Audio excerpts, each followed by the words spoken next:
एष देवो विश्वकर्मा महात्मा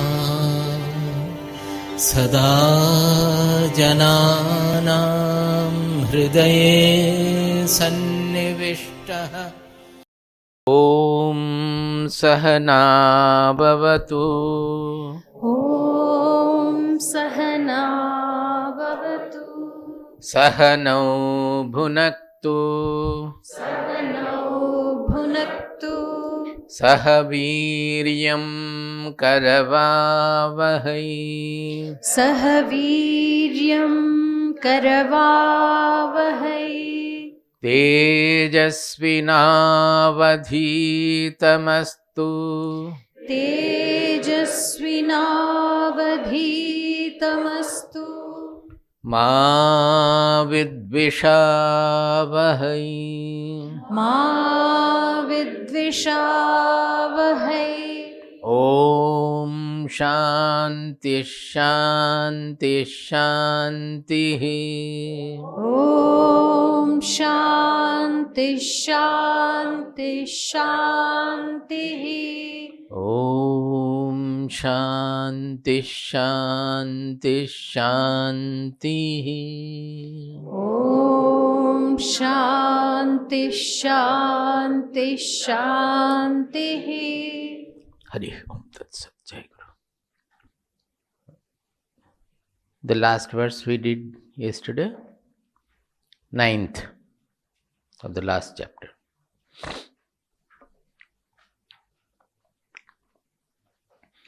न सन्दृशे तिष्ठति रूपमस्य। न सन्दृशे तिष्ठति रूपमस्य। न चक्षुषा पश्यति कश्चनैनं। न चक्षुषा पश्यति कश्चनैनं। हृदा मनीषा मनसा विक्लिप्तो। हृदा मनीषा मनसाभिक्लृप्तो। य एतद्विदुरमृतास्ते भवन्ति। य एतद्विदुरमृतास्ते भवन्ति। So here we should remember, it is clearly stated that it is a process of purification of our emotional aspect of our being, part of our being, the intelligential part of our being, and the mental, the thoughts we carry on. So all the thoughts have to be purified. So automatically the intelligence also will be purified and the emotions also will be purified. So purification of the mind is the only non-failing sadhana. All other things which are hat means which are sudden. So there the Vedantins come with, generally there will be a lot of argument, those who are interested in going into it. Books after books have been written by argument and counter arguments. Just like as in defense we use missile and counter missile like that, here also it is like that. One will put forward against, then another book will be written supporting and defeating the other party. Like that it goes on. So because the difference is that it has been found that if you have a samadhi just by that is no particular purificatory process is undertaken for the mind, intelligence, etc. No jnana, wisdom is involved. Just by becoming vrittihina, that means stopping the mind completely, it doesn't really pay. When they come back from the samadhi state to the active state again, they are in the same soup because the mind remains impure. So it will generate impure thoughts, and the remedy lies again into go into the samadhi. They will also get agitated by the thoughts, so they have to go back to the samadhi again. And that means the ultimate goal of life is in samadhi. That means remaining unfunctional, non-functional. The mind, body, nothing will be functional. So the Vedantins have always emphasized that ultimate samadhi, which the Nirvikalpa Samadhi also, they mention as Jnana Samadhi, not Nishchala Samadhi. Nishchala Samadhi is where absolutely the mind is zero. In Jnana Samadhi, the whole process is through purification of the mind, and the mind, intelligence, emotion, everything becoming to a very subtler, and finally a Brahmavritti, that is the mind gets fused in the oneness and the transcendental truth. So, some of the shlokas can be explained in two manners also. Here it is clearly said that it is a process of the purification, because this Atma is along with the mind, intelligence and emotion, everything. It is woven with all the parts of our being. So unless the parts of our being are purified, we will not be able to really attain the Atma or realize the Atma. That is the main point here. In the next shloka, you will find that there are two kinds of interpretations possible. But again, the next to next will tell us about the truth. 10th verse. Yada panchavatishtante यदा पञ्चावतिष्ठन्ते jnanani manasa saha ज्ञानानि मनसा सह buddhischana vicheshtate. बुद्धिश्चन विचेष्टते. Here you have te or ti. Both Ti. are ti. Both are there. It is patha bheda. Vicheshtati is also okay. Vicheshtate is also okay. Buddhischana vicheshtate बुद्धिश्चन विचेष्टते tamahuh paramam gatim तामाहुः परमां गतिम् yada panchavatishtante यदा पञ्चावतिष्ठन्ते jnanani manasa saha ज्ञानानि मनसा सह buddhischana vicheshtate बुद्धिश्चन विचेष्टते tamahuh paramam gatim. तामाहुः परमां गतिम्. See, he is saying tam ahuhu paramam gatim. That is the supreme state. They say, ahuhu means the rishis, the knowers say that is the supreme state. Now, what is this state? We have to understand. He says, yada jnanani panchavatishtante manasa saha. When all the 5 organs of sense organs, they remain avatishtante. This word avatishtante, what it means, depending on that, we have to understand what it is. Along with the mind, manasa saha, they avatishtante. Ava means something below, something subdued, something hiding, avatishtante. Now here it may mean that normally they are all externally focused with the multiple plural word infinite variety. When they are taken away from that, when they are withdrawn from that, and it remains within, fixed to the one tattva. That is one way of understanding it. Another is they are all awake but they are not functioning. That is, they have not slept off like Sushupti. In Sushupti, all the sense organs are not functioning at all. But here they are not sleeping, but at the same time they are not active. As I am sitting now, the legs are not active. Like that, all the indriyas are not active. Buddhischana vicheshtate. Even the intelligence is not having its effort. Now these are about very subtle things. Whatever I am trying to explain from both the sides, it is about very, very extremely subtle experiential knowledge. So whatever we can understand, we should understand that it is subtle, and getting it fully is not easy, not common. It's extremely rare also. Because it can mean the Nishchala Samadhi, that is when they are not functioning, you are steady, nothing is there, no vritti is there. According to the Yoga Shastras, vritti nirodhaha, yogash chitta vritti nirodha, complete nirodha. But here, if we say that the avatishtanta does not mean nirodha, but there is a sukshma knowledge there. which also means buddhishcha na vicheshtate. Normally our buddhi, intelligence, is functioning by analyzing. Is this the self? Is this not? Is this what I am meditating? Have the thoughts all gone, or still I have thoughts or concepts existing in my mind? This buddhi will go on functioning. This is the analytical buddhi. But when our Upanishads refer to the buddhi, they often refer to the buddhi as the foundation of our understanding, where the revelation takes place. Suppose throughout the day scientists are analyzing whether this is true, that is true. Finally he sleeps, and morning when he gets up, suddenly the truth dawns in his mind. So when the buddhi was not functioning, actually, he was throughout the day, it was cheshtati. It was effort, make effortful. The effortful buddhi will not always give us that. That can be an experience for everybody. When after analyzing all these things, the buddhi has become some sort of subtle and pure and all, in that suddenly when it is effortless, the real solution dawns. In spirituality also it is like that.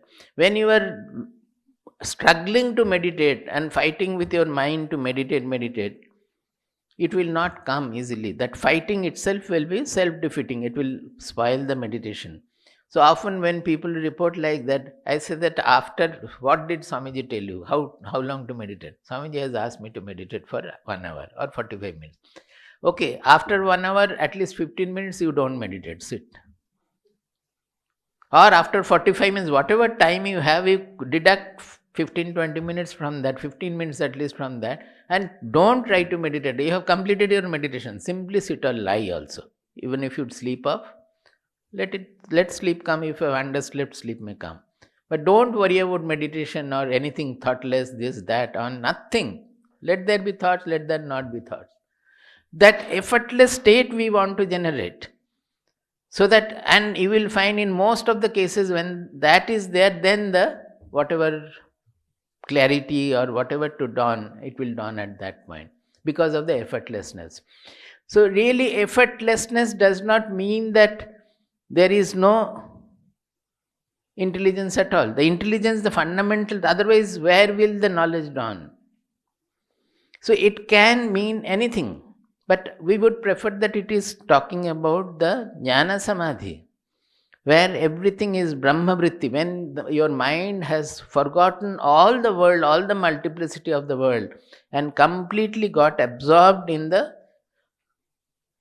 Brahma-vritti. We call it nididhyasana. Nididhyasana means eka tattva ghanabhyasa. That means normally our mind is thinking about the truth and again thinking about the non-truth, about the world. So it is interrupted.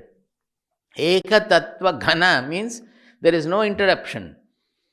Abhyasa means practice. Eka tattva ghanabhyasa means continuously given to single vritti, Brahma vritti. We compare it with the tailadharavat. That means when you pour water, it gets split into droplets. Particularly when the flow is very subtle, it gets split into droplets. But if it is oil, it will not get split. So like that, the mind will not get split by the worldly, mind and intelligence will not get split by the worldly thoughts of anything other than the soul, other than the truth. So it is the peak, the parakashta, or the peak and ultimate position of nididhyasana when we call it jnana samadhi. That the knowledge comes. The knowledge coming, the difference is that the mind, intelligence has already undergone the purity, otherwise it will not happen. So the purification process is done and you don't have to repeatedly go into samadhi. You understand there that this is what the truth is and the whole world is appearing in the truth. You don't have to again go into samadhi to know the same truth. Whereas in the hatha samadhi, where the nishchala samadhi, the recommendation also, you have to go repeatedly into the samadhi. They call it often, in some cases they call it dharma megha samadhi. That is, every time you go into samadhi, some purity is generated. And by repeated going into it, the being becomes pure. But generally, it will differ from people to people, whatever they understand. We will be given to the purity aspect because we have found examples of this where it creates lot of problem, that if a person is going into samadhi but has not purified his mind and intelligence, it creates problem for himself as well as the world. If he lives in the cave or in the forest, there is no problem. But if he is in the society, it is the safest way to not to even look for thoughtless state or so. Only to try to purify the mind, get it freed of all kinds of desires, preference, prejudice. That is why Bhagavad Gita, throughout Bhagavad Gita, the crux of Bhagavad Gita is getting rid of raga-dvesha. Samatva also is that. Yajna bhavana is that. Surrender is that. Everything is that getting rid of raga-dvesha. That is the purity of the mind. It is the safest and non-failing procedure. And there is no limit. As you progress, so much will be your peace, so much will be your universality. Everything will grow according to that. And in that case, one day you will sit and you will have the samadhi. You don't have to struggle for it. Even if you struggle, if you come back, why people are wanting samadhi? Because their mind, they are not happy with their mind. Is it not so? You are not, mostly people think that it is a thoughtless state. Now, why are you wanting a thoughtless state? Because you are not happy with the thoughts? You feel disturbed by the thoughts? Is it not? So, if you are very happy with your thoughts and you don't feel disturbed by your thoughts, do you need samadhi anymore? When the whole world becomes unified, free of raga-dvesha, Purne manasi sampurnam jagat sarvam sudhadravaihi upanad gudhapadasya nanu charmastritaiva bhuhu. Vasishtadeva is telling Rama. What is that? Purne manasi sampurnam jagat sarvam sudhadravaihi. When the mind becomes full. When will the mind become full? When the bheda buddhi, the raga-dvesha from the mind leave. Then the mind becomes integrated. That is the full mind. It doesn't divide anymore the world, anything. That this is, worship is my spiritual practice and worldly action is worldly practice. Even if your whole day he is working in the kitchen or anywhere, he will not get disturbed at all that I did not get time for puja. Because that itself, everywhere it is the same. It is the same thing. Everywhere it is the Brahman or the truth or the Atma. That is the fullness of the mind. When the mind becomes full, Jagat sarvam sudhadravaihi sampurnam bhavati. The whole world becomes nectarine. You won't have any more preference, prejudice about it, that you will run away from something and run after something. That will go. Whatever comes, you will be able to embrace. So, Jagat Sarvam Sudhadravaihi Sampurnam Bhavati. The whole world becomes nectarine. Like that in Vivek Chudamani also there are so many shlokas. Now, what is the next line? He says, Upanat Gudhapadasya Nanu Charma Astrita Iva Bhuhu. When you want to walk on the earth and you don't want to get your feet soiled by the dust, what do? Put your feet into a shoe and walk. He says, as we put our feet into the shoes and walk, by that what is happening? The whole world is getting covered with leather. You don't have to cover the whole earth with leather. It is impossible. You cannot do, and it need not be done. You cover your own feet with leather. Like that, the whole world you cannot purify. The world will remain the world as it is going. You purify your mind, you become Purna, the whole world will become nectarine for you. So the sadhana should be for purity, not for anything else. Sadhana should be for expansion, not for anything else. By taking to spiritual sadhana, people often become more selfish. I would also not be surprised if I say that only the selfish people take to spirituality. Because they don't bother about anybody else. Not always, but by and large. Their aim for self is a selfish aim. So they don't attain. That small s has to be replaced by a large s. The self is universal. So anything that make you selfish or self-centered even, that can be a temporary period if you want to give to very strong sadhana, so automatically there will be some coming away from the world. But after that we should remember that it is In expansion, it is embracing the whole world, not getting away from the world. By embracing the whole world, you will not become worldly, because your mind has already become free of that attraction and repulsion for the world. It will not affect you. So I was telling that when you want to meditate because you are not happy with your thoughts, but when you find that the mind is always nectarine, it is full with nectarine thoughts, will you try to become thoughtless or always have the nectar? So it is very simple. This is the safest way of making the mind full, making the mind pure. And in that pure mind, when it sits, it will automatically have the benefit of samadhi. Because it will unnecessarily not be disturbed by it. And it will not need also. You are happy with the thoughts coming, you are thinking of so many people, of the world, of the society. Many things are not good, the society is going down. In some cases, the society can be brought back. Nothing will disturb. That is the main point. The disturbance is not there. Even if you are leading a great movement also, which is very disturbing apparently, you will not try to get away from the movement. We have found that Swamiji sometimes and most of the times, because when we came for about 10 years, it was all a movement period throughout. Then after the movement also, it was the temple construction and various other things, his involvement with the society. In the night also, in sleep, he would go on speaking about movement. He will say something. In the easy chair, he is resting, and with his hand, he is picturing something about the construction of the temple. This has to be done there, that has to be done there. He is not unhappy with that. If he wanted to meditate, he could have gone into meditation. He has done enough of meditation. It is no more necessary for him. With the thoughts, whatever his mind is, he is taking to that. That is what is called sahaja samadhi, the natural samadhi. It is described as yatra yatra mano yati tatra tatra samadhayaha.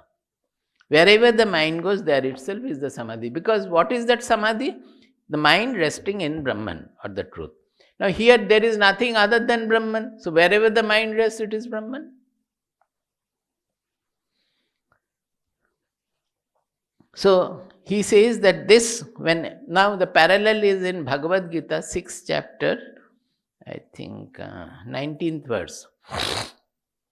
Yatha deepo nivatastho nengate sopama smrita yogina yata chittasya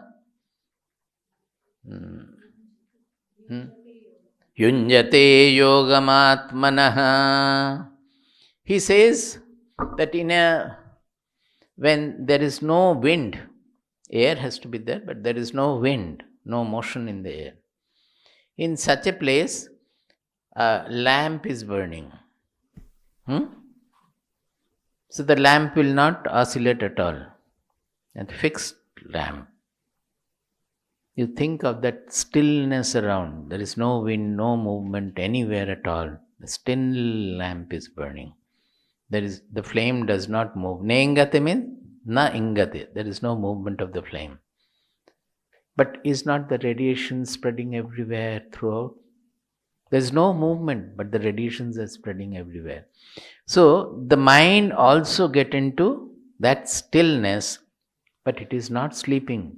The radiation is felt and known by the mind. The soul, the radiation of the soul, the consciousness, fills everywhere. There is no movement of the intelligence, no movement of the mind, no movement of the emotion, nothing. But like the silent radiation coming out of the flame, the silent radiation of the consciousness of the soul, that will be felt. So this is Bhagavad Gita example in 6th chapter where he is explaining dhyana. So this also can be explained in various ways. I don't want to go into so much of way. But suppose this flame, when you are seeing the flame like your own Atma, with that kind of a stillness, that you feel the stillness and you are still separate, it is called a savikalpa samadhi. There is a separateness, the non-duality has not gone. Duality is still there. I am knowing the stillness, that I is there. And that stillness of the radiation is there. There is a fine separateness there. It is called Savikalpa Samadhi, which this verse is perhaps speaking about. But in Nirvikalpa Samadhi, that separateness will not be there. That I will get fused into that. So you will not know anything different from you at all. That radiation will become you. You will become the radiation. There is no question of knowing the radiation, the silent radiation coming out. So know that these subtleties are there, and as we proceed, these all will be revealed. But this is what, and shlokas can be explained in a little different way depending on what we want, which stage of sadhana we are. And about these things, there will be some difference of opinion between the different practitioners, like those who are given to yoga shastras and all. There will be a little difference. So Vedanta always says that yoga shastras, they keep samadhi as the ultimate. But you know the yoga sutras can also be interpreted in a Vedantic manner. There is a book by Satyadev, na? Yoga Rahasyam. Satyadev, na? Satyadev, there is a book, Yoga Rahasyam. It is in Sanskrit, but we have read the Bengali translation, where he has interpreted all the yoga sutras in the Vedantic manner. It can be done. But general argument of Yoga Sutras, they considered the Nishchala Samadhi as the ultimate. But Vedanta doesn't consider that. Vedanta considered the Nishchala Samadhi as only as a step.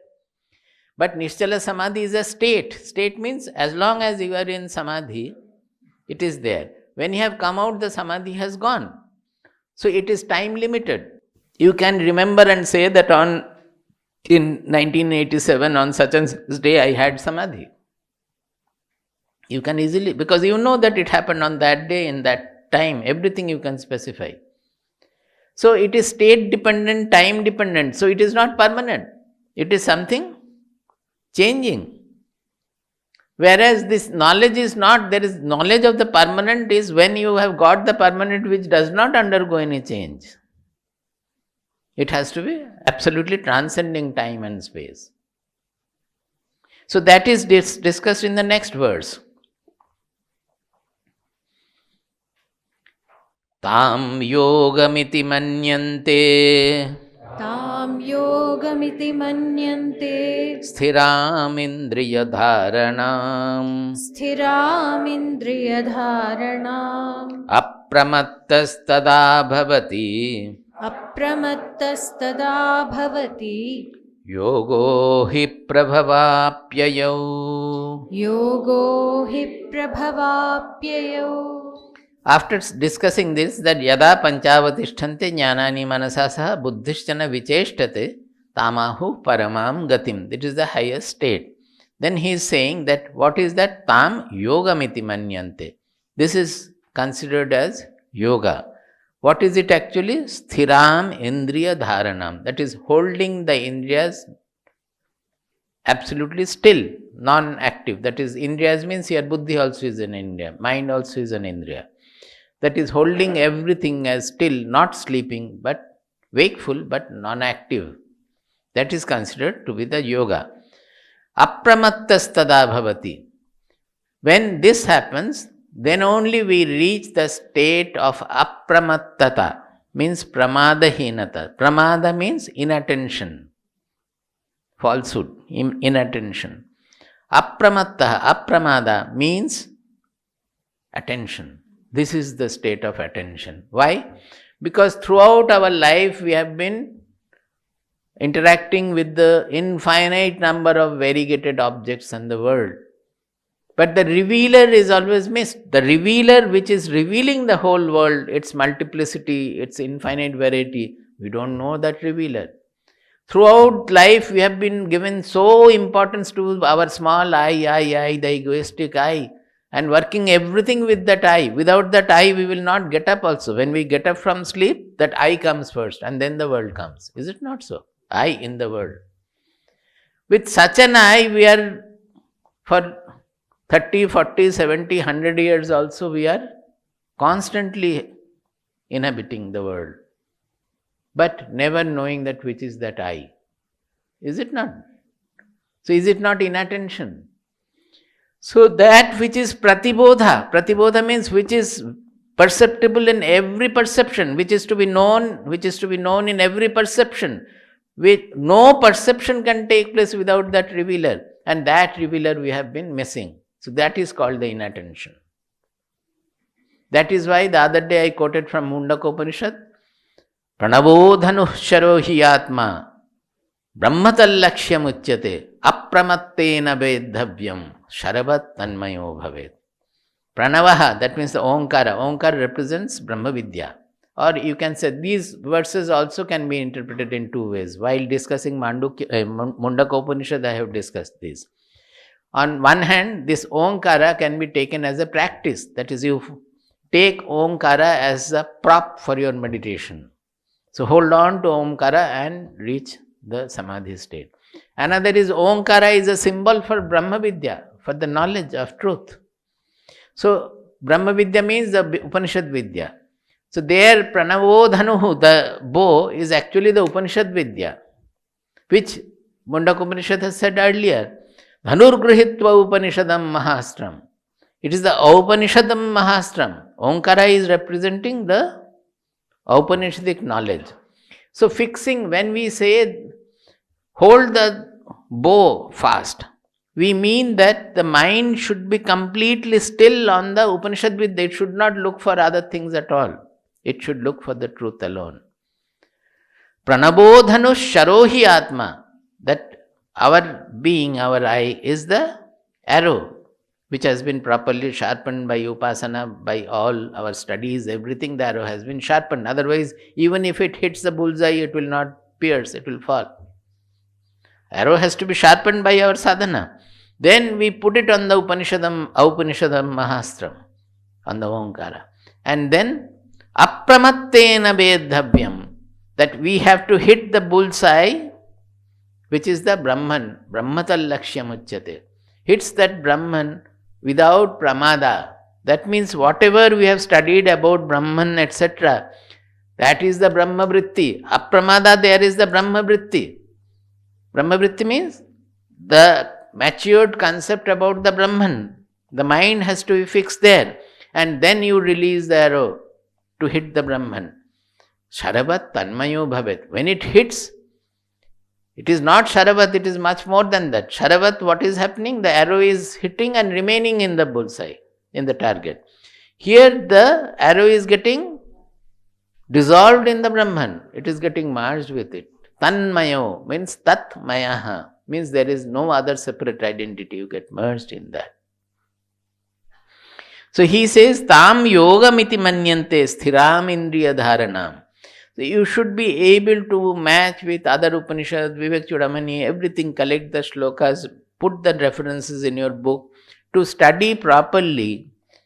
Study is not just to know. When you do like that with cross-reference, going into the meaning, supporting the meaning from other verses, etc., make it a proper study as you do for PhD or any other exams or so.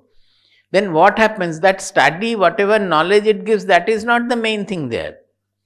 Through that study, the mind gains one-pointedness. That is the purpose.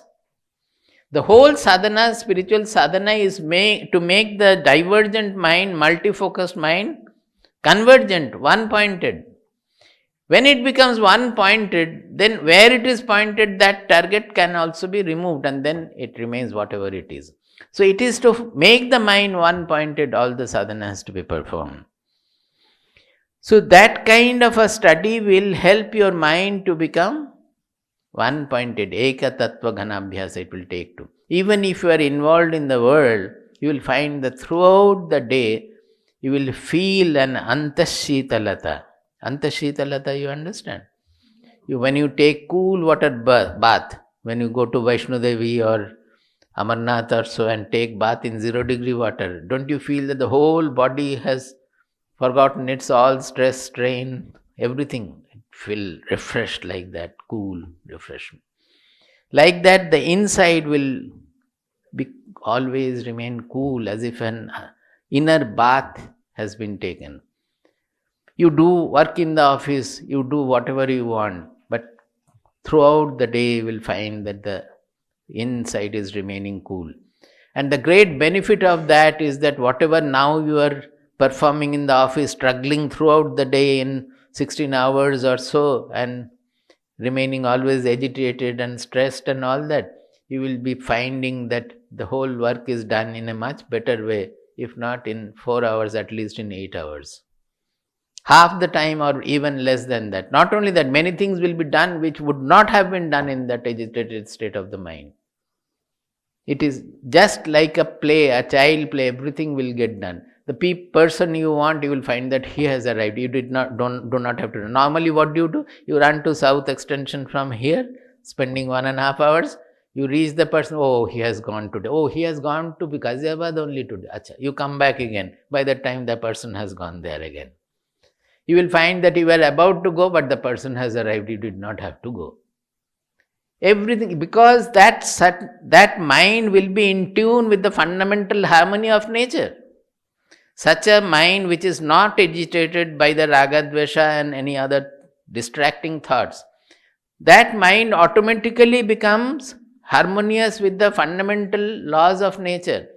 By desiring strongly something, we take ourselves away from this fundamental harmony. By our desires, raga and dvesha, desire and hatred, clinging to preference and prejudice, avoiding what we dislike, we are making us separate from the fundamental harmony of nature, which is a very simple tune going on throughout. So when the mind becomes still, it is no more distracted by any desire, any hatred, any blaming, any selfishness, any constriction, then that mind will become harmonious with nature. It acts in resonance with the nature. So whatever to be done automatically falls in its place. And you will not think also that, oh, I have to do this, I have to do that, so much things. It will be done. And when you look back, you will find that it has been much better done than what you could have done, remaining effortful and distracted and all. People say that we don't have time to meditate. You will have enough time, more work you can do when you meditate for 1 hour. Throughout the day, mind will remain cool. So, this is the apramattas tada bhavati.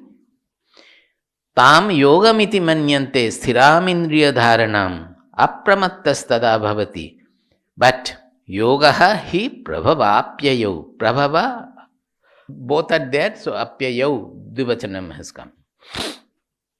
So, prabhava means rising and apyaya means setting. So, this again can be interpreted in different manner. The simple straightforward interpretation is this yoga state will rise and will go. So they are pointing out that impermanence of this. So you have to look for the permanent. That permanence cannot be had by sthiram indriya dharanam. It has to be had by hrida manisha manasa abhikliptaha yai tad viduhu amritaste bhavanti. That is the simple, straightforward way that they have discussed the stillness samadhi, nishtala samadhi. Then he is saying that it is sthiram indriya dharanam, apramattata will be there, but still it is having the rising and setting. That means it will not be permanent. Then they will discuss how to attain the permanent. That will come following. In Viveka Chudamani, I think it is 360 verse number. Verse number 360 in Viveka Chudamani. Ativa sukshmam paramatma tattvam na sthula buddhya pratipattum arhati samadhina atyanta susukshma vritya jnatavyamariyahi atishuddha buddhivihi. I think I am right. 360 perhaps, Viveka Chudamani. Ativa sukshmam paramatma tattvam. That the truth about the Paramatma, call it Atma, Paramatma, Brahman, whatever, it is the same. Ativa sukshmam, it is extremely subtle. Ativa sukshmam, Paramatma tattvam. Na sthula buddhya pratipattum arhati. It cannot be attained by the sthula buddhi. Sthula buddhi means the buddhi which has not been cultured in this manner. The buddhi which is always engaged in the worldly vision of the objects, Vishaya buddhi. which does not have cultivated, which has not cultivated the Viveka Buddhi, differentiating between Shreyas and Preyas, differentiating between permanent and impermanent, Nitya and Anitya. The Buddhi has to be sharpened and made pure and subtle by differentiating, by the Nitya Nitya Vastu Viveka. And when it is Viveka, I have said repeatedly, you know the difference, but you don't follow the Nitya. You have to follow the Nitya. Then the Buddhi will culture your being. It will purify your being. If you understand the discrimination between Nitya and Anitya and always run after Anitya, then no purity will come to your being. The Viveka is Viveka when you discriminate and then follow the Nitya. Then the being will become pure. So, Sthula Buddhya means by a Sthula Buddhi, by a gross intelligence, which has not undergone this purificatory process taken up by the Viveka Buddhi. That is, Viveka Buddhi is not Sthula Buddhi. That is the Sukshma Buddhi. Applying the Viveka repeatedly, the Buddhi becomes Ativa Sukshma. Then he is saying, Na sthula buddhya pratipattum arhati. It cannot be attained because the sthula buddhi is always looking for, oh, if Atma is there, I should be able to see Atma. Forget about that. When a spiritual person is also meditating, he is still unawares, he is looking for that one day I will find the Atma as different from me. Is it not? Different from me, they don't think. That in meditation they are trying to see something. See something means what? I am seeing as something different from me. So that is the Sthula Buddhi. By this kind of logic, by this kind of Viveka, we have to understand that that attitude is wrong. I have to shun that attitude. Atma is never going to rise in my mind as different from me. Rather, I have to leave the engagement with all the objects, all the objective situation, all the desires and hatred and everything, so that the mind becomes absolutely free. Then it reveals itself because I am the Atma. It needs nothing else to reveal. It reveals itself. So this is how by the analysis we purify our mind, make the buddhi sharp, make the mind pure, free of desires. Both go on together. Unless the mind is desire free, the buddhi will never become sharp. So to follow the Viveka Buddhi is to purify the mind. Have Viveka Buddhi and have a dirty mind, then it will not work. We don't call it Viveka. In English it can be discrimination, but it is not Viveka. To have a real Viveka is to following the Viveka when the mind is purified, is free of desire. Samadhina atyanta susukshma vritya. By the samadhi, see here they are mentioning samadhi, not vritti nirodha. He says atyanta susukshma vritya. How many comparative words they have used? Sukshma means subtle. Susukshma means subtler than the subtle. Atyanta susukshma. So, to emphasize that the subtlety of it. Atyanta susukshma vritya. Then what happens? Jnatavyamariyahi atishuddha buddhivihi. This Paramatma Tattva is to be known. Jnatavyam. It must have to be, it has to be known by your knowledge, not by the Hatha Samadhi or Nishthala Samadhi. Jnatavyam. Who will know? Aryaihi.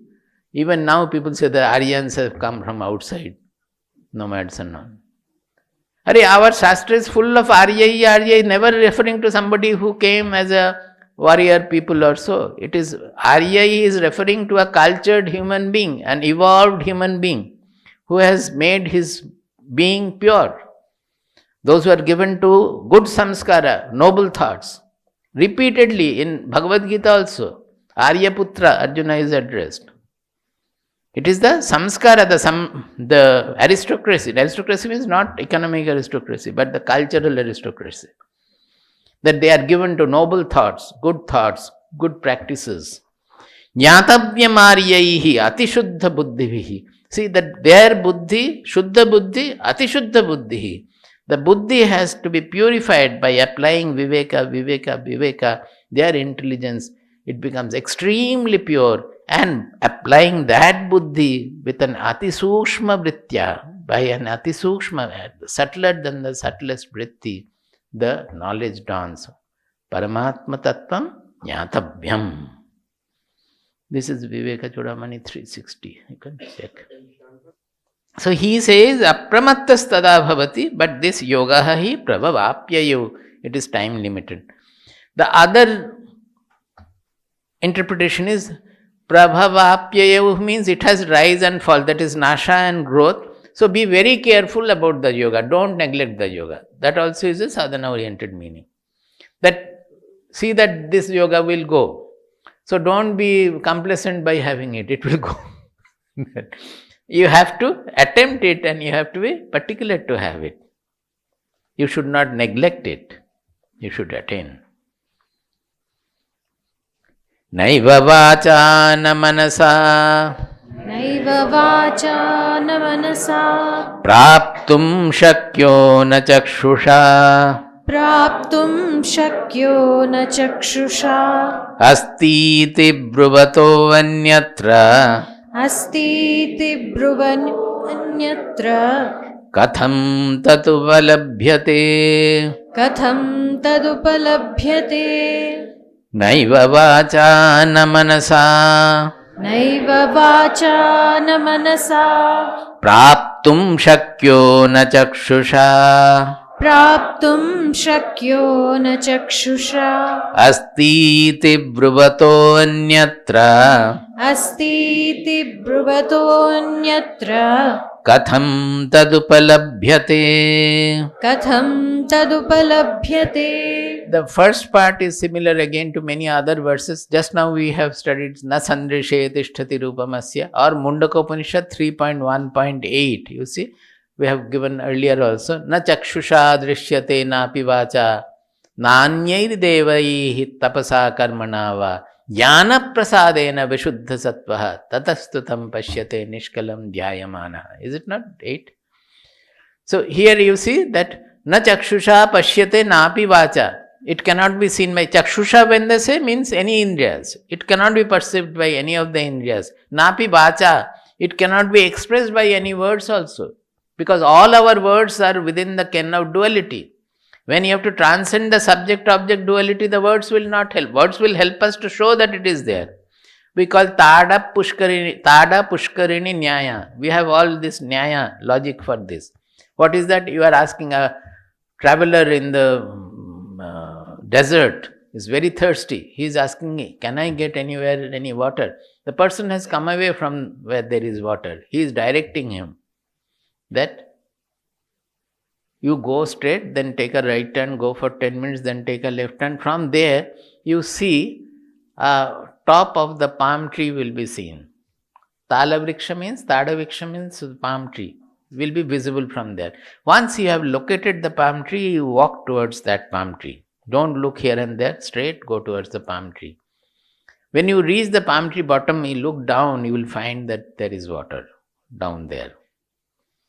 So the water cannot be seen from here, but he can direct that palm tree can be seen, that it is beyond duality. That can be pointed out, and it has to be done by oneself, that how to transcend, and when you reach, you find the water. और जो सुनते नहीं हैं वो आधा जाके सोचेंगे अरे वहाँ तो कम गर्मी था, अब तो ज़्यादा गर्मी हो गया, वो गलत बताए होंगे, हम इस तरफ लेंगे, वो फिर इधर चला गया. समझे नहीं? गुरु के वाक्य सुनने वाले चाहिए ना. The Guru said that you go there, turn like this, and then you see the palm tree, then go there, don't look here and there, go straight there. But the Shishya does that after walking for some time, he finds that getting tired, it is very difficult, this, that and all. Maybe I have not understood and Guru has not meant that. That side looks very green, let me walk towards that. तो पानी नहीं मिला.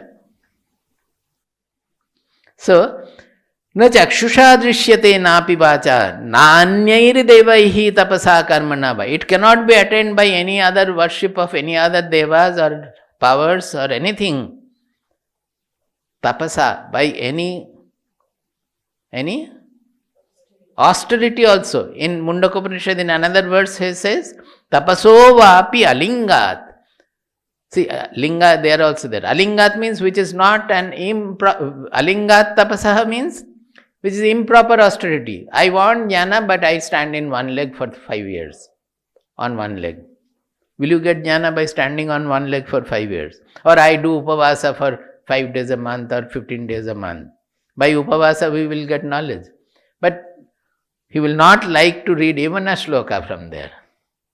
थोड़ा तो पढ़ो, एक श्लोका में तो कुछ है. नहीं, हम पढ़ने वाले नहीं, हम तपस करके लेंगे. So, tapasa karmana ba. You do all great things, many things. No. Jnana prasadena vishuddha sattvaha. Only by the prasada coming out of knowledge. What knowledge? The other knowledge will not give you the prasada. This is called jnana prasada. By applying the knowledge to your being will be purified and you will feel the prasada, the placidity in your being. Jnana prasadena vishuddha sattvaha. Tatastutam pashyate nishkalam dhyayamana. Then he sees that single truth, that there is no division, no separation, nishkalam, no part.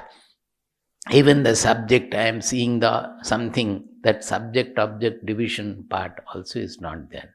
That means he sees the non-dual truth. Not sees with his eyes, but with his atisukshma buddhivihi. Atisukshma buddhivihi. It is a vision of the buddhi, the ikshana it's called, not passion. So he says, naiva vacha na manasa praptum shakyo na chakshusha. It cannot be described by the words, it cannot be attained by the mind, that means by the thoughts. Any concept, thoughts means concept, ideas, etc. Na chakshusha. Even with the eyes, eyes mean any of the indriyas, any of the perceptive indriyas, it cannot be seen. Asti iti bruvataha anyatra katham tadupalabhyate. Asti iti bruvataha anyatra katham tadupalabhyate.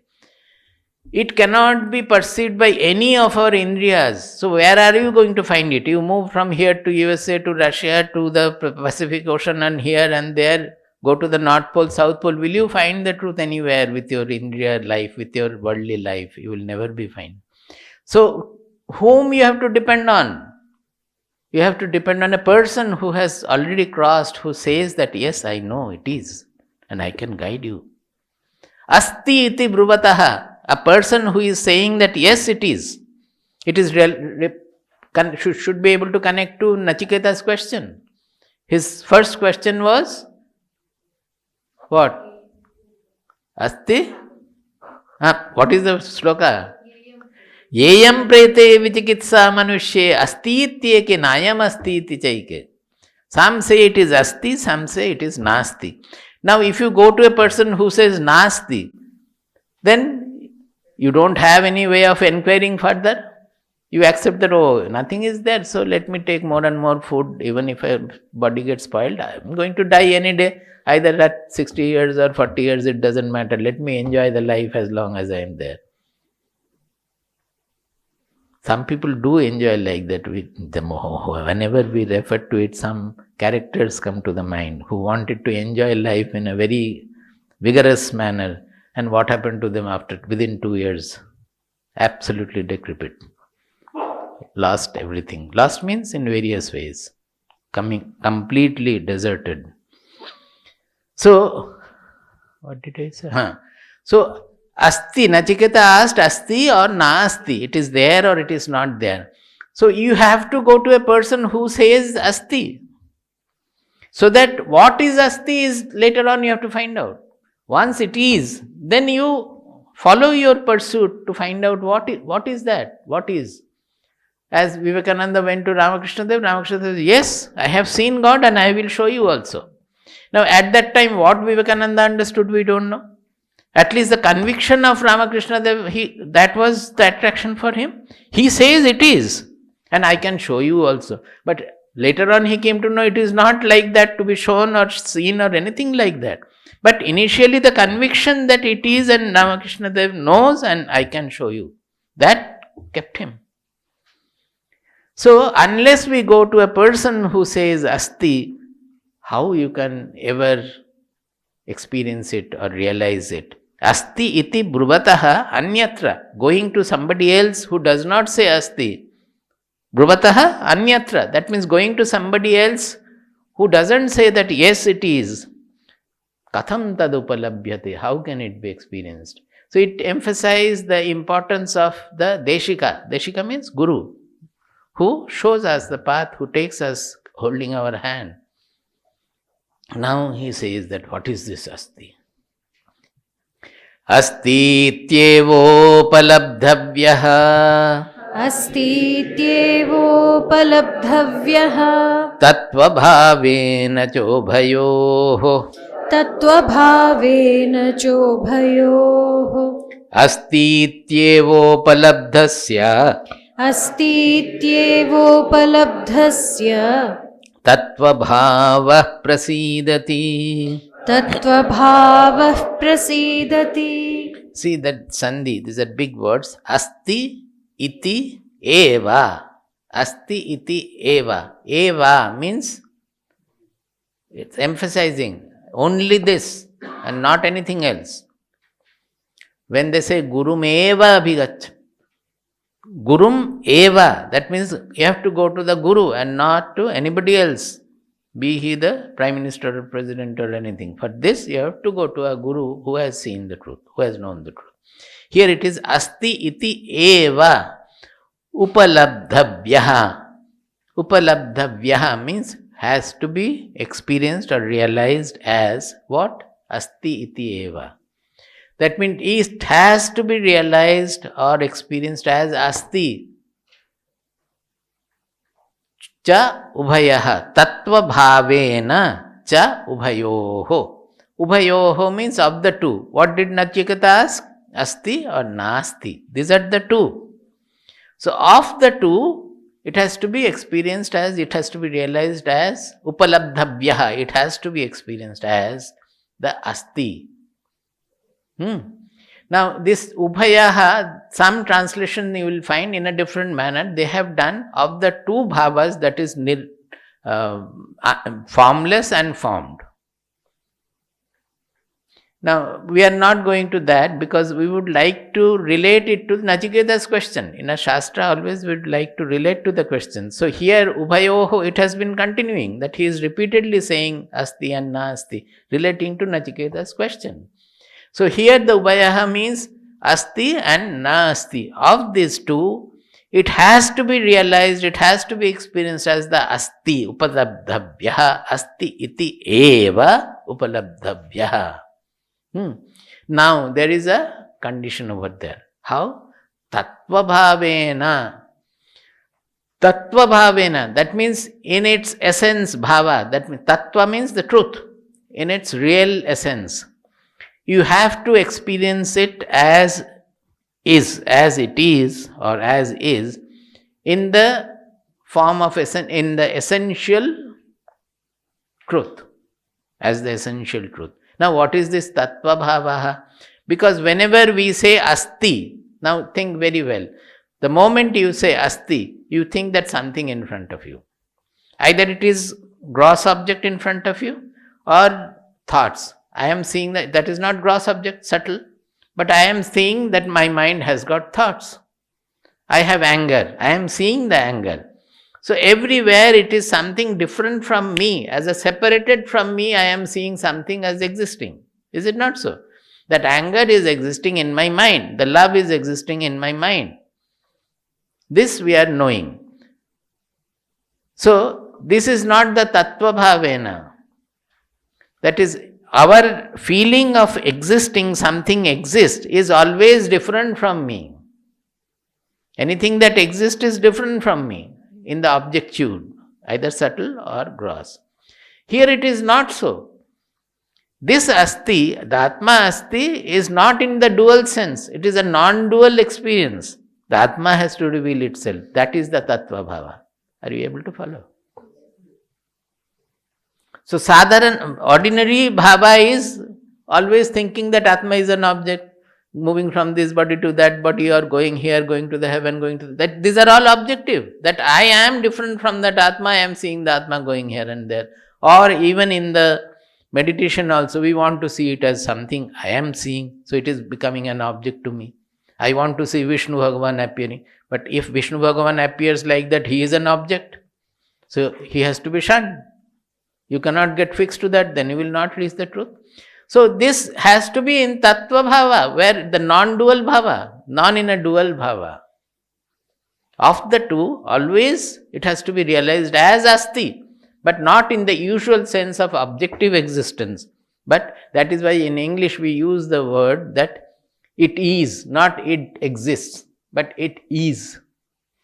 When we refer to I, we said that amness, that the separation is taken away by these expressions. But whatever expression we use, it will be limited. Tattvabhavena chobhayoho asti iti eva upalabdhasya. Second line. Asti iti eva upalabdhasya tattvabhavaha prasidati. Now, the first sentence he said that you have to realize it as asti, know it as asti. And that too in the Tattva Bhava, in its essence, in its essential meaning, in its essential truth, you have to take it. Now, if you do it, Asti iti bhava iti eva upalabdhasya, one who has known it as is, then also it is not known in its full potential, what it exactly means. But if you take it as Asti and if you realize it as Asti, maybe initially it is different from you also.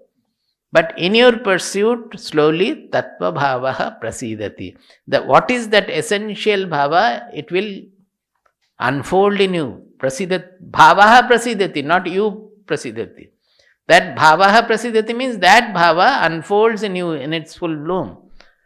Like a haste hue flower, khile hue flower. That anything we know initially, we know as not as in its full bloom. As we proceed further, once we take it as it is and we delve in it more and more and more, it blossoms in us fully. This is very important. One of the, I think we have given it in the handout. No? It is there. Astityevoopalabdhavyaha अस्तीत्येवोपलब्धव्यः तत्त्वभावेन चोभयोः तत्त्वभावेन चोभयोः अस्तीत्येवोपलब्धस्य अस्तीत्येवोपलब्धस्य तत्त्वभावः प्रसीदति. तत्त्वभावः प्रसीदति. This tattvabhavaha prasidati, they have said nissamshayam pratiti vishayo bhavati. Nissamshayam. That means there won't be any more doubt. Initially there might be various doubt. Is it this way, that way, this or that? Is this the ultimate? Is this not?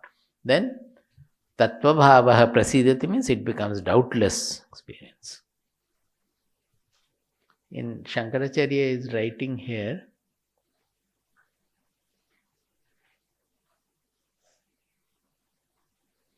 tada tasya alingasya sadasadadi pratyaya vishayatva vajjitasya atmanaha tattva bhavaha bhavati. That it is alinga. Alinga means it doesn't have any insignia. You cannot describe it, this is its quality, that is its quality. So to go to realize that truth which does not have any linga, cannot be expressed by words, cannot be seen with the indriyas. Naturally, that full unfoldment, it takes time and progress. So once we see that it is existing, we start proceeding further. Finally, the what is, that becomes clearer and clearer, and finally it becomes nissamshaya, doubtless. Then he comes to the real sadhana.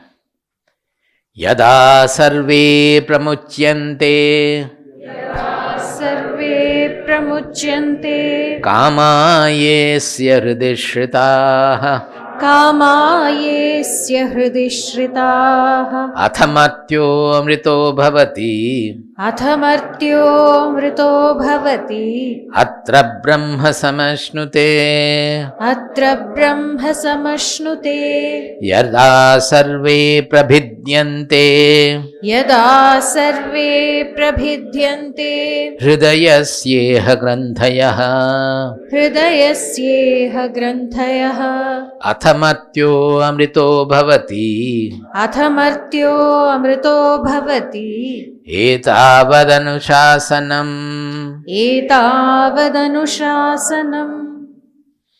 He says, this I have explained earlier also.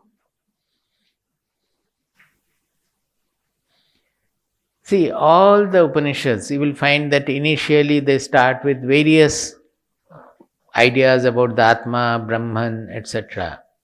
What is Atma, they will describe. What is Brahman, what is Samadhi, this, that and all. But finally, these Upanishads, they end always with desirelessness.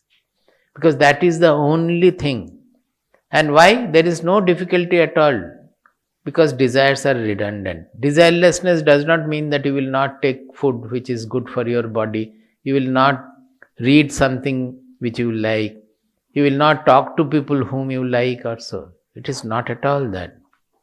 Desire is always running after the carrot like a donkey. That by doing this I will become happy.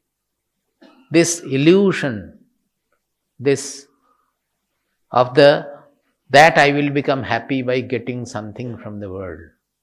That is the crux of all troubles of our life. Nothing from the world can make us happy. We have seen the world, people have come, people have gone from time immemorial. Nobody has become happy by getting anything from the world. Even the king of the whole world also will not be happy.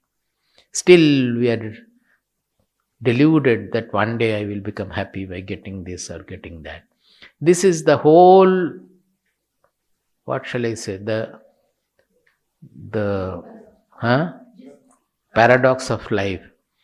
Because right in the beginning, the fulfillment is there with us. It is in the soul. The fulfillment is Atma's own. The moment we leave the desires and become what we are, we will be happy. It doesn't mean that we will not do anything, but we will not do thinking that doing something I will get something and that will make me happy. That delusion will go. We will do out of joy. Everything we will do out of joy. Whatever comes, we will do out of joy. Because we are already happy. Why should we look for happiness? Happiness is right there within. If we can understand and pursue this truth, then all troubles in life will go. We will become beneficial to ourselves. We will become beneficial to the society. We will do everything with such a placid mind, distributing ananda to everybody, not creating any problem anywhere at all. But it doesn't go. What can be done? So all the Upanishads, they end with this kind of shlokas. He says, Yada sarve kama yada hridishritaha. Hridi means inside the heart. Ashritaha. Shritaha means ashritaha. Yada hridishritaha sarve kamaha pramuchyante. The desires which are hiding and seated in our heart, all the desires seated in our heart, all sarve. Pramuchyante, they are all dissolved, they are all dissipated, they are all removed. What happens? Athamatyo matyaha amritaha bhavati. The mortal man becomes immortal. The mortal man becomes immortal. See, the desirelessness has got such a great consequence. You may ask that why? What has to do with if we become desireless, why should we become immortal? Because that is the holding element. That is always fixing us to the causality. Why? Because the desire is telling us that if I do this, I will become happy. This is the causality chain. And we are trapped by that causal chain. Desireless means you become free of the causal chain. You become sahaja as the flowers are growing, not knowing that tomorrow anybody is coming to see us. Nandan Kanan mein kitne flowers hote hain? Koi dekhte hain kya? Even the bees may not come, may not visit them sometime. But they blossom to their full. The whole universe is running that, in that sahaja chanda, in the rhythm of the fundamental. Sahaja means spontaneous rhythm. The whole universe is running, the sun is running, the moon is going around the earth is going around the sun. Never inquiring what is purpose of our running, or I have become tired, how long shall I run like this? Nobody has appreciated me. I have been doing my duty for millions of years. Even Brahma did not speak a word to me. They don't have all these thoughts at all. Their joy is in running. They go on running. Like that, ours also, charai veti, our joy is in moving. Whatever to be done, whatever comes, we will do, we will go on doing. And there lies the joy. If you stop expanding, half of the joy is gone. If you see that, oh, self-realization is ultimate and nothing, ultimate kahan hai? If you don't expand, you don't grow further, half of the joy is lost. If you reach a finale, maybe it is very good, it is very peaceful and all. But the joy of growth we will miss. So if the nature puts you into greater and greater difficulty, we should take it as an opportunity to grow further, that in this difficulty also I will not be destabilized. Remain there doing things. If through the difficulties you will course through, sometimes you will win, sometimes you will lose. It doesn't matter at all. So everything becomes sahaja by the desirelessness. That is the purpose of the spiritual sadhana, not to know the theory of Atma, theory of Brahman or anything like that. By applying that theory, we are becoming the Atma. Whether Atma exists or not, our mind is becoming the Atma. By applying the concept of the Atma, there lies the goal. Athamatyaha amrito bhavati. So he becomes immortal. He no longer identifies with the changeful body-mind personality, but his identity shifts from that to the Brahmatmaikatva bodha, the universal Atma. The body-mind, it's a product of the gunas, three gunas. It will go on doing, working. As the whole nature is acting, the three gunas are acting as my body-mind complex also, and doing whatever can be done in the present circumstances. Athamatyo amrito bhavati atra brahma samashnute. Here itself is Brahman attained. Samashnute, not ashnute. Sama means samyak ashnute, is attained very well. Samyak ashnute, samashnute. Atra brahma samashnute, in this life, on this body, here itself, not going to heaven or Brahma Loka. When the desires fall. Now I will point out that when we started Kathopanishad, the first verse, first sloka, first word was desire. Ushan havai vajasravashaha. Ushan havai vajasravashaha. Nachiketa's father was desirous of attaining heaven. So the first word was Ushan havai, means desirous of. And what is the last word? Yada sarve pramutyante hridayasyeha grantayaha. Nachiketa's father was doing the yaga yajna out of desire to reach the heaven. So knowledge was not available to him. But his son, 7-year-old son, became desireless and attained the ultimate. So the story is very well knit. We have to see here and there. Kathopanishad is a very well knit story that way, linked from the beginning to the end. Atra brahma samashnute yada sarve prabhidyante hridayasyeha grantayaha athamatyo amrito bhavati etavad anushasanam. He says, not only the kamaha yasya yada hridi ashritaha sarve kamaha pramutyante. Here he is saying, yada hridayasya grantayaha, yada sarve grantayaha, yada hridayasya sarve grantayaha iha pravidyante. Here itself, it has to go here itself. Hridayasya grantayaha pravidyante. All the knots in the heart, they get untied. What is a knot? Generally we say avidya granthi. That means the granthi of ignorance.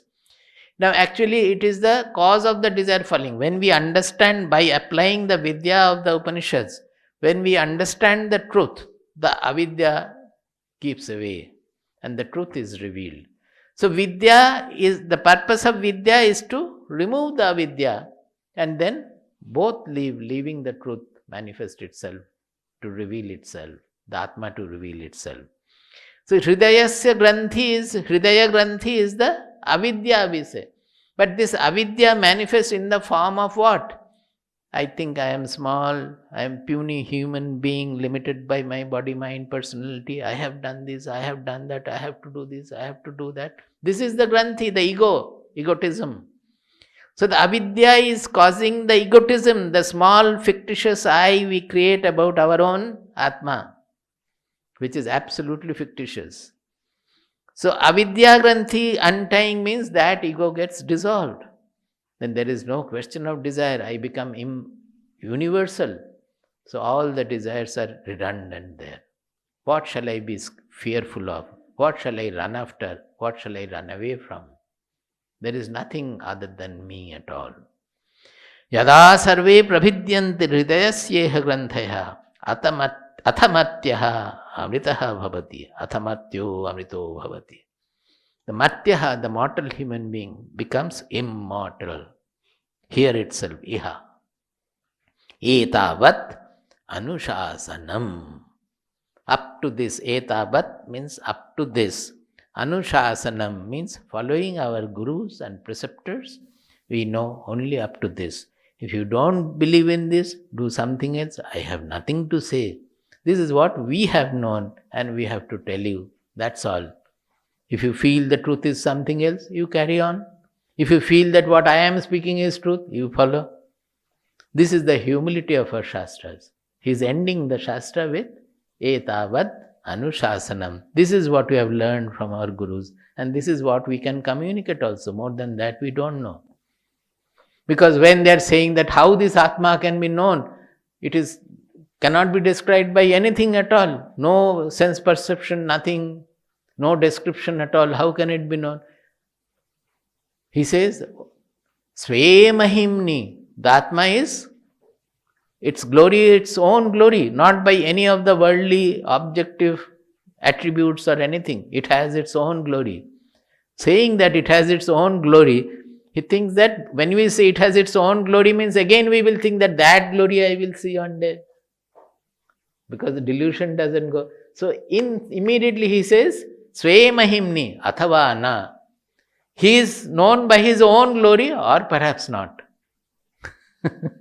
This is the humility of a Shastra. Here they say that this is what we have learned from our gurus and preceptors, and this we have to tell you. Whether you follow this or something else, it is up to you. We don't bother about it because we are fulfilled with this. That is the statement. So this is the end of the Upanishad. Then there are some appendix, 2 shlokas are there, 2 or 3. They are a little of Yoga Shastra is put at the end. It might be there in the original Upanishad or added later, but as per the shloka, the Upanishad has ended because he has said, Etabat Anushasanam. These 2 shlokas or 3 shlokas I will take. They are done actually earlier also, other places also. Why it has come as an appendix, I don't know. Maybe it is related to some yoga experiences also. We will discuss about it. So basically, the Upanishad is over here. This is the last shloka. Yoga Vasishtha says, Bandho hi vasana bandho, mokshasyad vasana kshaya. This you can write there, it is very important. Yada sarve pramuchyante, there Yoga Vasishtha is saying, Bandho hi bandho, mokshasyad vasana kshaya, vasanam tvam parityajya, moksharthitvam apityaja. लिखेंगे आप बंधो ही वासना बंधो मोक्षस्यात् वासनाक्षया वासनां त्वं परित्यज्य वासनां त्वं परित्यज्य मोक्षार्थित्वं अपि त्यज. He says in Vasishtha style, he repeats and he says that raising hand, I am saying this, nobody is there to listen. Like that, he says, Bandho hi vasana bandho. The bondage is vasana and vasana alone. Bandho hi vasana bandho. Moksha syad vasana kshaya. The moksha is nothing but getting rid of the vasanas. And it is not at all difficult. The moment we understand the redundancy of the vasana, redundancy of the desires, the meaninglessness of the desire, futility of the desires, that it is only deluding us, there is no fulfillment out of it, then automatically vasanakshaya will take place. Moksha syad vasanakshaya. Vasanam tvam parityajya. O Rama, leave all the vasanas. Parityaja means from all sides, all kinds of vasanas, leave. And when you have left all the worldly desires, then what should you do? Moksharthitvam apityaja. In sadhana chatushtaya, the last is moksharthitvam is the last.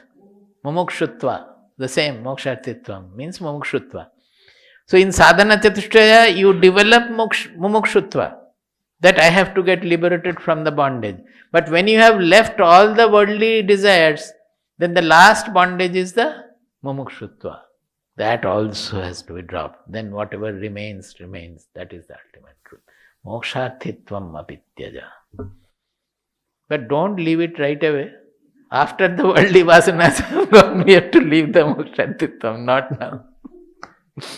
See, when we express something as our opinion or so, we are so egoistically, rigidly standing, clinging to that. हमारा opinion है. हम दूसरों के ऊपर चढ़ाना चाहते हैं. But see how they are saying, with so much of detail, so many things they have spoken of. Then he says, it's only we know and we can communicate only this. Beyond that, we don't know.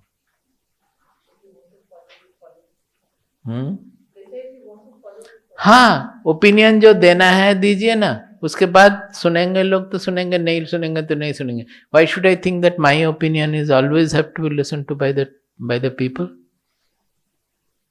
It may be something good, it may not be something good. Others also have better opinions. In chote matter, in small things also, we are so much holding on to our views, our opinions. That is the ego, that is the hridaya granthi. Vidyate hridaya granthi.